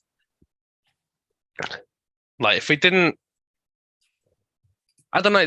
This is sort of the bit where like I feel like it diverts from Terminator a little bit, because like if you look at Sarah Connor like fucking trains herself, and she like teaches herself how to use these guns, and she teaches herself how to fight and survive and do all this stuff, and like she takes fucking action. The Terminators don't let up, but she's stronger, so she can fight. Whereas with Ripley, I feel like she's on easy mode. And like Ripley's like, and like the story goes, I want Ripley to burn all of the alien eggs. And it's like, there you go, that's fine. And I'm like, is it that easy though? Is it that easy? And the story's like, yeah, it's that easy. And I'm like, I don't know if it should be that easy. I feel like she should encounter more resistance here. And it's like, no, it's fine. She she goes down the stairs. She's got 19 minutes. She goes down the elevator, walks down some stairs, walks that way. Any aliens? None. There's no aliens. I realize now you said there's a scene where they fucking demolish them, but like she's going and she's just following the little counter thing, and she's like, "Oh no, oh god!" She's found the watch, and the watch isn't connected to Newt this time, and she's like, "Ow, fuck!" Luckily, she is 6 steps away. It wasn't really a problem. And it's like, oh, Newt was just fucking there, was she? Cool. That was really convenient for you, I suppose. And then still there's just no opposition whatsoever. And then she's just in the egg chamber. And I'm like, you're in the fucking egg chamber? There's not one alien in your fucking way. Like, whatsoever. Yeah, I guess Nothing? I feel like they could. Yeah, I mean, like maybe they were far away because Newt was screaming her lungs out. Maybe they're like, oh no, one of them was screaming. Better check it out. Oh no, I mean, if they're screaming, it's easier for the facehugger. It doesn't matter. But it's just like, oh no, there is a lot. I mean, there is a lot better, right? They could have been. It was just a suicide scream. Just like, I don't want to live anymore. It's easier for the facehugger. It's like, Yeah. He goes, they didn't scream. It doesn't matter. But it's like the more you think about it, the more like chances that it doesn't quite add up.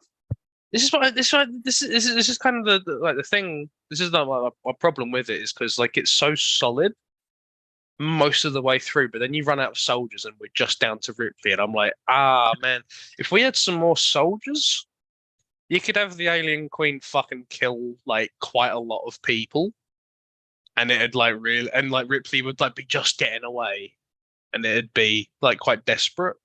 But you kind of built it so all of the soldiers get wiped out in the first like hour, and it's like, oh, I guess you kind of did need to do that for like this story, but it's now kind of cornered you because you can't, you don't want to kill Ripley, but you're stuck now with just Ripley and Newt, and you can't kill either of them. So what do you do? And it's like, we make the alien queen not really that effective, and it's like, I don't know. I feel like kind of hamstrings what you're trying to do with the alien queen now, if you get me. I'm gonna stop bitching. I'm gonna go for a wee. You guys can talk about favorite scenes or something. Yeah, because I gotta go soon.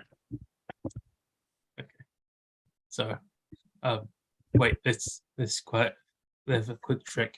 Emmanuel, what was your favorite scene in Aliens? The bit where they fall asleep. Yeah.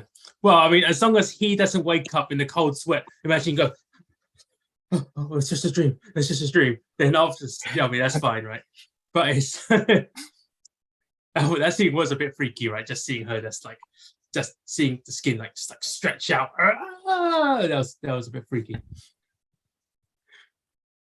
But best scene is definitely the two like taglines of the film, which is "It's game over, man, game over." You know what I mean? That's number one. The second one is "Get away from her, you bitch." It's such a great tagline, right? And it's like it's very girl power-ish, you know what I mean? And because that's, I feel like what they were going for, especially with like the Rambo scene and her all gearing up, is very girl power scene, right? And I was like, that's cool, that's awesome. It didn't deliver because, again, we've already talked to death about the mech scene being kind of slow moving, and it's a bit, and the ending is a bit pants, to be honest, right? It's like I still like Aliens more than Alien because of the action, I guess. But I only like Aliens now because I think I like the director's cut more. Yeah, I feel like my scores would definitely go up if I was watching the director's cut, but because we didn't, yeah. I mean, it was whatever cut you wanted to watch. I know it's because like it was. I watched it on Disney Plus, and I was like, I don't have it like on DVD or Blu-ray, and it's like, let's buy it on Amazon. But it's like I don't think even Amazon has like the director's cut version of it, which is so nice. I have to actually buy physical DVD, like physical Blu-ray, and it's like I could, but it's like, would it get here in time, and would I be able to watch it? I don't think so. It's like, screw it. I'll probably buy it. I'll probably buy it later. To be honest, I might get. Is there like a special like Criterion version of it, or like a special edition of it? Because I might get it. I might get Rob's quadrilogy set. Is what I would say. Yeah, Yeah, that's man. still good. Well, Yeah, that's still good. there's talks about a newer version, like a 4K version, coming out soonish because Cameron's finally getting round to it all. So I'd probably hold off a little while. Okay. We'll wait until Christmas to see if there's something out. Favorite scenes. Probably one of my favorite scenes is probably one of the more tense ones where Ripley and Newt are asleep and then she wakes up and notices something isn't right.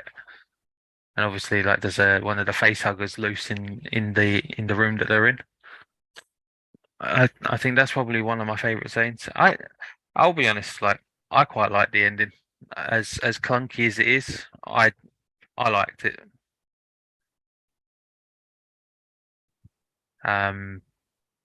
Sort of the face off in front of all the eggs. I thought it was as well done as you could possibly get it done. But like we've been over this. I That's understand. I understand with like certain people, I'm going to be fighting the losing battle, so I'm Talk And I'm about not what you gonna- want. and I'm not going to be here that much longer, so I'm not going to dive into that right now. Pretty morbid. No, I've got to go to bed, Okay, that's fine. and I'm fucking No. knackered. So what you want to say though. Don't worry about me. No, I've already said what I wanted to say. Good. It's just the people on the internet won't say. Okay. But yeah, like I quite like the ending, but probably my favourite scene is that scene in the room with the facehugger. And for me, that's probably the thing I like most about the Alien films is the facehugger.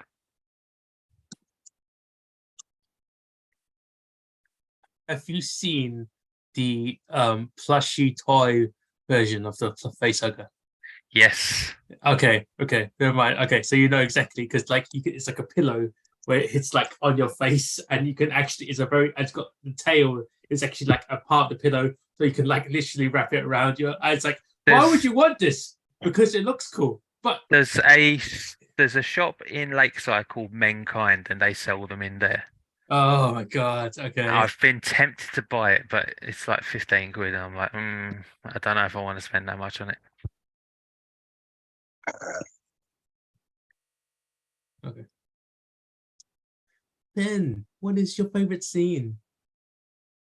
To I feel like there's some hot and spicy memes here that you can call back to. oh wait, what? There's loads of little memeable. Oh, you mean Ah. references? No, I mean like there's a little bit. There's a little jokes here and there, like when they're setting up and stuff. I feel like I'm gonna see some of these here. Oh, well, I was gonna say that. Oh, one of my favorite scenes was the facehugger scene Pat mentioned, where they wake up in the lab and that one's running riot, and that's quite a very tense and atmospheric scene, just because you could see the power of the facehugger in its own. I mean, I did really like the knife scene. I love that bit. That was still quite an iconic moment. You can see, you know what, straight away that Bishop is an android. and this is proof enough he is because of what he can do. And I thought that was a clever way of doing it. And the whole sequence after that, where Ripley's so like, she hates androids for good reason, and she's like so like terrified, well, not so much terrified, but so kind of like Wary. but yeah, wary is a good way of saying it. She doesn't trust him at all. And poor Bishop, for like the whole film, is trying to do his best to be just like a loyal and faithful like companion. And so I think that's what's so cool about the whole film, is that I think why Bishop is such a good character and one of my favorite characters, because he doesn't have an agenda. His only agenda is just to like help his comrades out and just be helpful as he can. And he gets torn apart, but he still saves the day, even when he's just half a person. And so yeah, so I feel that's such a good example of like world building though, because like you have Ripley and she's like been out of the game for like 60 years for the best part of, and like obviously Ash is where her mission went wrong, so she's absolutely fucking mistrustful of. I was about to call him a droid. It's not good. androids. That's just Androids. She's obviously mistrustful of androids.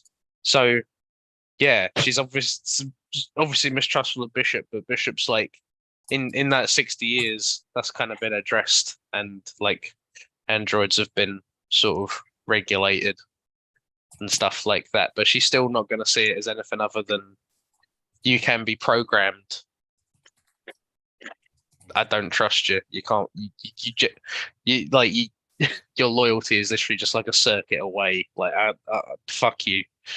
But like you said, he is just like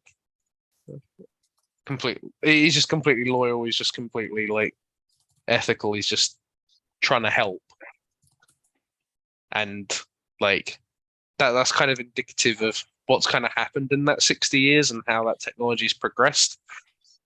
But like in that you have a bit of character conflict, and I just think that's just an example of like a dynamic that's like really really layered, that is also kind of showing how like the world's progressed since Alien 1. I just think that's a really neat little character relationship. But go on. All right, boys, I'm gonna have to head off now. Okay. Patrick. See you later. Bye. Bye. Sorry, Ben. Carry on. Apart from that, trying to think. Overall, I think maybe actually one of the really good moments is the sequence where Ripley tries to save Newt. They're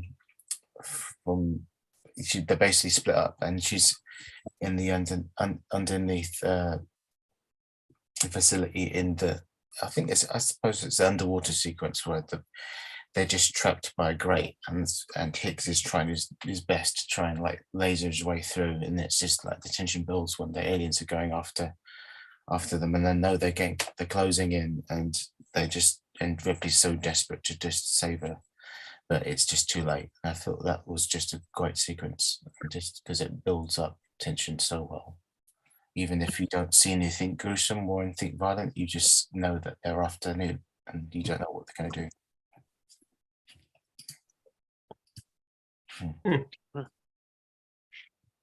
I thought you were going to bring up the one with Vasquez, where Hudson goes, "Hey Vasquez, you've been mistaken for a man." Oh, She's like, "No, view."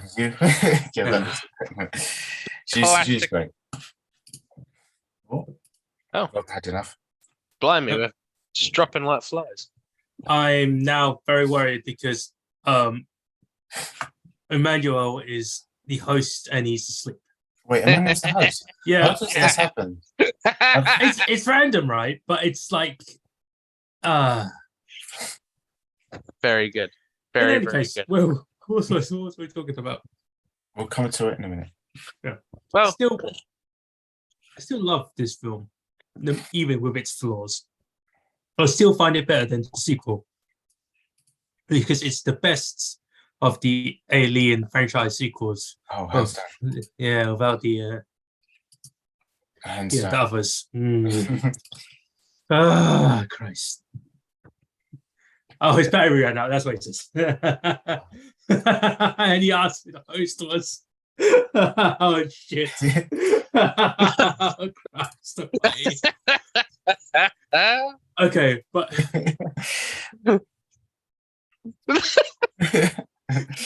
Wait. okay. Okay. Hang on. Emmanuel. Manuel. Emmanuel. Emmanuel. What can we say that we will respond to? Emmanuel.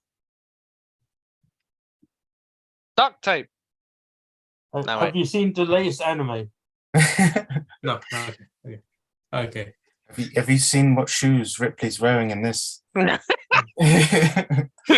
It's actually it's quite sensible shoes. It makes sense because they're like he's in space. She's wearing her shoes that will go into like the mech droid Yeah. forklift thing, and it works. And her underwear was well fitting. Yeah. Camilla's on fire. The candle is. What a terrible husband. Yes. No. Actually. Well, let's just talk about it for the movie for now. It's like, shit. What was I gonna say now? Oh shit! This is. Yeah, so, and that's what my film is. Yeah, I think you guys are the only ones who don't know. Aren't you gonna choose Alien 3? My film is Alien 3. No, it's not Alien 3. Okay. No, I was debating it, but it's not. No, as much as I love David Fincher, it's not his best film. Yeah, it's. Some would argue it's possibly his shittest. It's certainly his most flawed. I didn't even get to do my favorite scene. Oh yeah, you So- do your favorite scene, then I do What- my film. We still have time. You always got time. It's like, I mean, eventually it'll cut out, but it's just gonna ruin like Rob's runtime of his videos. Go on, Alec. What was your favorite scene?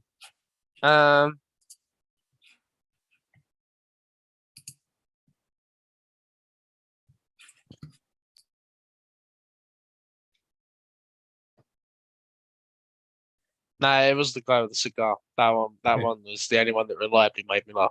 No, the whole opening of just seeing how Ripley's just adjusting and shit like that. That really fucking slayed me. Yeah, Camilla, Camilla, Camilla, can you turn off the because he's asleep and he's the host. We need him to like log off. Emmanuel. Oh. we need you to log off so we Well, can get Rob back in. We need someone to say log off. How do we do it? Oh, bless you guys. I mean, we don't want to ruin his data. That's the reason why. We can't hear you. You're muted. Like, can you... No, I think she can hear us. yeah. We just Yeah. can't hear. I was trying to get it on mute. I'm just gonna press leave meeting, right? Yes, That's- please. It's just so it's easier for Rob as well. That's Cool. okay. Bye, guys. Thank you, Camilla. You take care. Bye, guys. Oh, that's so sweet. Oh, bless him. Oh, I am the host now. Okay. So, what was your favorite scene then? Just all the setup. I love that whole corporate like board meeting thing. I think I thought it was just like so realistic. I think something that surprised me as well. I was just like, damn, that was really really convenient. That like they terraformed this whole planet, never came across the alien ship this whole time, and then Ripley comes back into like the fold basically, and then suddenly there's a fucking problem. Like, damn, what convenient fucking timing. And then that was actually like a story element. And I was like, shit. Okay, fair enough. Whatever, no problem. That's rude. It said I am the host now, and then you just swan back in, and it's like, oh no, Rob's the host now. It's like, God damn, every facet of my life. They're like, you're okay as long as Rob's not here. Oh, Rob's back. Fuck you, To be fair, I don't think Rob trusts you after because last bitch. time you were the host, you fell asleep too. So Yeah, it's fair enough. I feel like Zine has a thing where like it just targets whoever's unconscious and as the least conscious. Well, that's thank goodness I've got Camilla's number because I texted her and I was like, "Hi, are you awake?" And then she was like, "Okay, I know exactly what's happened here. I need no other information. I shall go and investigate." I think I still actually have him. I could have called Bless him. Emmanuel. I think it's got his number as well. But it What's the would've- point of calling Emmanuel when he's unconscious? Well, I mean, he might have heard it ring. Nah. No. It's- Yeah, I he did was finish that sleep sentence. Yeah, he wouldn't have heard it ring. He was just completely out. Yeah, but in any case, yeah, I guess all the set. I guess I've got to agree with you, Alec, because that is a setup for the beginning of the movie to see the horrors of the evil corporate world is what helps build this movie up as well. Because a lot of the bad things that happened in this movie again was because of the evil capitalisticness of Burke as well. Because as Ripley says, man, these things are monsters, but I don't think they'll try to kill each other for a percentage. And it was like, yeah, it makes sense because he's the evil corporate weasel motherfucker. Just absolute, because he was literally just because he's the one who literally, because we saw that two of the facehuggers were still alive in the in the fluid. liquid stuff, and where it's just like he fucking purposely released them, and it's like, and he purposely turned off the cameras and no one know. It's like just the levels of shitty evilness that he had to go through. It's just amazing how to see how someone could be like. I just want to see you surprised by this. That's actually his second outing in film club. Do you guys know what his first one was? I have no idea. Was it a film this year? It was not. It was actually, I think it was the pick before you joined. So What, leaving Las Vegas? the pick before you joined. He is the father of Miles Teller in Whiplash. Really? That's him. Oh wow. Oh, well, I didn't know that. Oh wait, I think. Oh wait, I think. Oh right. Which is funny because he reminds me of Brian from the Breakfast Club in this. just knowing he's like an old man now. It's just like, oh. But yeah, Well, I no, mean, not important. Just thought it was fun. like, if we talk about like, I was watching Aliens 3, I was like, oh look, it's the Lannister guy. Yeah. It's like, it's just like, oh, it's Tywin Lannister as a doctor. Okay, cool. Odd, but like, yeah, it's just like everyone's roles keep changing all the time, and it's just like it's weird to see these movies with them now, and it's like, all right, yeah, it's kind of nice actually, because you see where they started off and how they've and where they are now, and like the different sort of characters that they can and have played. It's good What's to see. nice? What's nice is these characters are still relevant because I saw a post on Twitter and it was like, name a fictional character who would have paid for Twitter Blue, and front and center was this guy. It's just like, yeah, he definitely would pay for Twitter Blue. It's like, that's cute. But yeah, genuinely, I feel like we're going to look back on this as me not liking this movie very much, but I actually don't mind it that bad. Like, it's completely fine. Well, it's mostly fine. Like, I think we've highlighted some issues, and like the severity of these issues are kind of up to you, really. But like, yeah, obviously to me it comes out at like a 5. But like yeah, I think there's some like little plot issues and stuff. I didn't want to say it while Pat was in, but I do think the thing with like letting a facehugger out into room with 2 sleeping people. Pretty fucking lucky they wake up in time, but like obviously don't upset Pat Morton. But Well, I mean, like the only thing that I think could have been their saving grace is they were sleeping underneath the bed, not on top of the bed. That's I think you that can was- I think you can explain it. They are sleeping and they are, but it's also like a face hugger kind of moves Yeah, around on the floor. So I feel like being under the bed doesn't help you a lot. But like, yeah, I have some issues with stuff, as is my way. I think there's some like awkward sort of I feel movement like- of things, but I do think there are there's some very, very, very solid stuff here. I feel like there's pretty decent world building. I feel like yeah, I feel like Ripley gets a good showing here. I feel like the action's reasonably good most of the way. Falls down with the Queen, but like I feel like a lot of it's pretty good.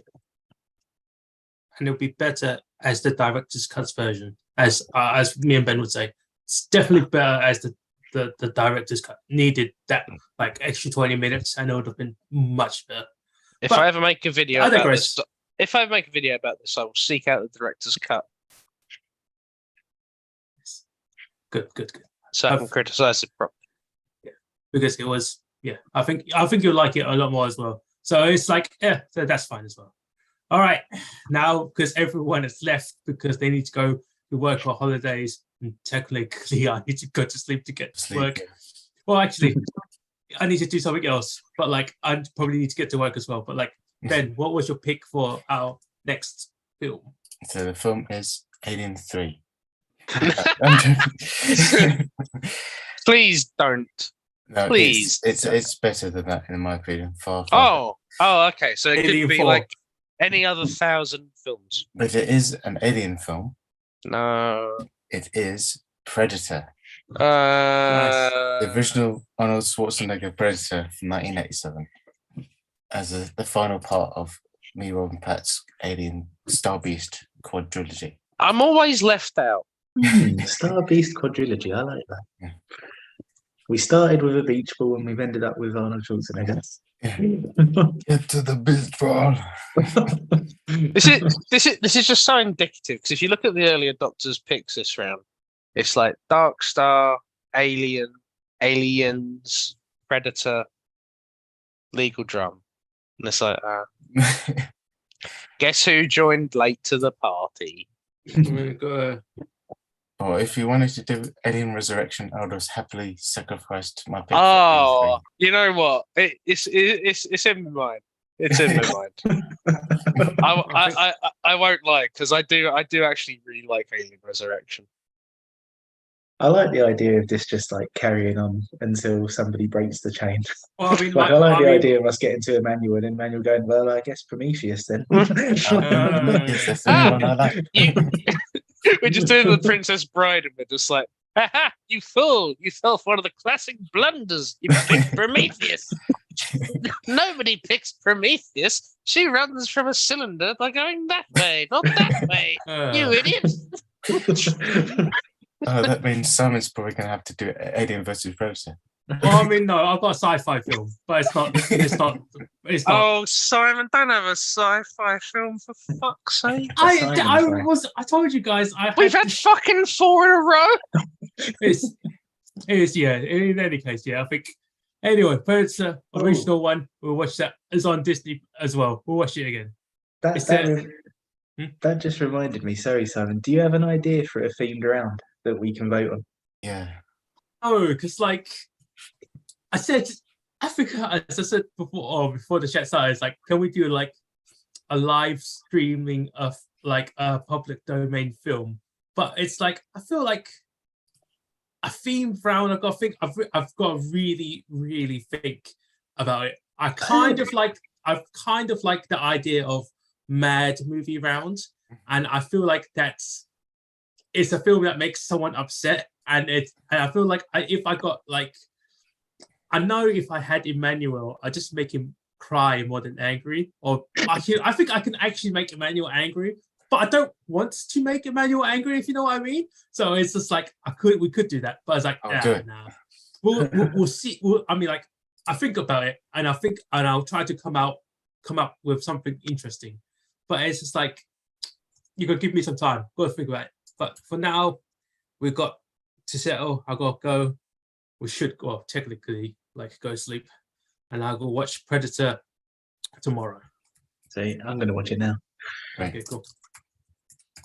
All right, so let's we do this.